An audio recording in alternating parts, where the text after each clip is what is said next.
Welcome everybody to the Best Wines Online tasting room. Yet another dignitary has graced us with his presence, and as my partner Tristan would say, he was in awe of this gentleman. Mr. Bernard Hervet, currently the general manager at Faiveley, and Bernard is, what we would call him? You know, there's what was the movie where, you know, they had that guy, the fixer, right? And the fixer would come in and, you know, if there was a problem, he would fix it.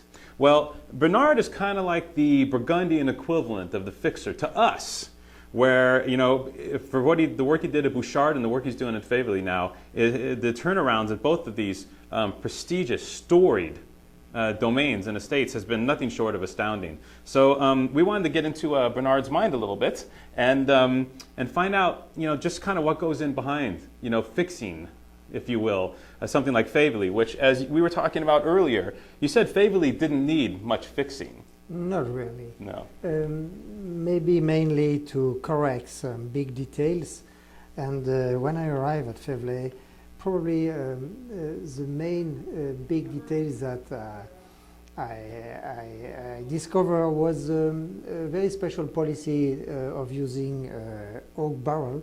So with Erwan, we decided immediately to change. We moved to another barrel maker, and 50% of the job was done, you know, with the barrels.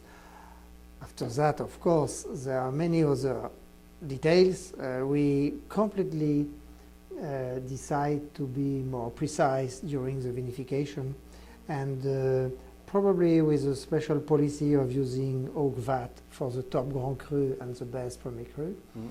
And to make very long élevage. We have fantastic cellars, absolutely incredible, you know, because they were built in the middle of the 19th century. Very easy to use, and with a perfect hygrometry and temperature. And you know, it's a great winning card, you know, to age very slowly and long time, you know. So we are bottle even the whites and the reds after a long aging period. Mm-hmm. So a longer élevage, longer time in barrel. Yeah. Because, you know, from the outside looking in, and I've been tasting Faiveley wine since the mid-'80s. Actually, I remember the '86 Hospice Nuit, one of those wines. It was just phenomenal. It was one of the wines that got me into the wine business. And what I've seen immediately with Faiveley is the wines, you know, they never lacked acidity or tannin, right? That was never the issue. But now there's a sweet, generous core fruit in the middle. And I think the wines have even more expressive aromatics. And was part of this done in the vineyard as well? Yes, of course, because in the vineyards we are trying to make a kind of balance, you know, to have in each plant of vine the exact production to produce fruit in right balance, you know, not too concentrated, because I don't like that, but not with two yields. So we are trying to have the fruit completely homogeneous. You know, we are measuring in hectare, and normally in Burgundy we have 10,000 vines by hectare. So we have to produce all the vines as to produce you know, the best grapes as possible, and not only one every three vines. So it was the main point. And the second point is to be more precise during all the vinification process, and I think it works. And we are very sensitive, not to the beginning of the fermentation, but to the end of the fermentation. And maybe it's a good reply to your question. You know, how the fruit is so expressive, how the tannins are so well integrated, because I am very concerned by the end of the fermentation. You know, we reach a kind of 30 degrees Celsius, 32 degrees Celsius at the end of the fermentation, and the main point is not to decrease too quickly. And if you are decreasing slowly during 4, 5, 6 days, all the tannins are more well integrated, and I think it's a main point, and it was after the barrels the main point, you know, go slowly. It's like when you are a cooker at home. You know, if you try to have making a good sauce, if the sauce is burning and after that going too quickly cold, the sauce is not going well in terms of consistency, and in terms for the wine it's the same. You know, making vinification is like cooking, and it's the first step to make a very good wine, and the next step to make a great wine is élevage in barrels, and to do what you have to make during all the élevage, racking or not,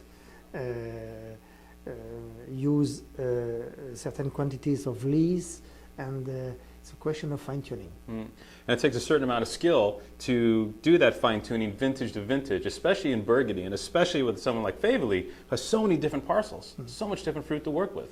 But we are considered a Mercurey Claude et Miglan like that, like Chambertin Claude Bèze. We are trying to do the best in terms of you know, of the potential of the plot. You know, we are not taking care only for the Chambertin Claude Bèze or the Musigny. We are taking care of all the wines. You know, it's our job.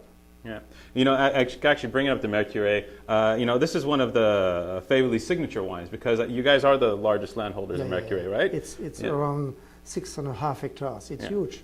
And it's been so great, and this is one of our pet wines right here at Best Wines right now, because I think that some of the biggest changes we've seen have been even just in the Mercurey wines, and they're such a signature wine for the estate, for the domain, and now they're just generous and expressive and have the mineral, you know, they used to have, but just with this and a good length. Yeah, absolutely. So was there even more details in an area like Mercurey as opposed to Claude et Bèze, which is a great terroir, and you know, for example, do you have to work harder for all the wines that are maybe less money?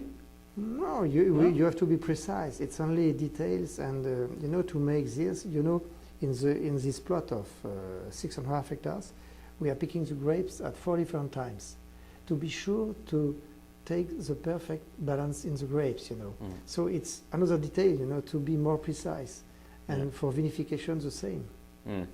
Well, this wine is wickedly precise. Starting in, well, actually the first vintage that you worked? It was 07. The first 07. yeah. And then we saw some real results maybe in 8 or 9 even, right, coming through. Now, Faiveley is on fire.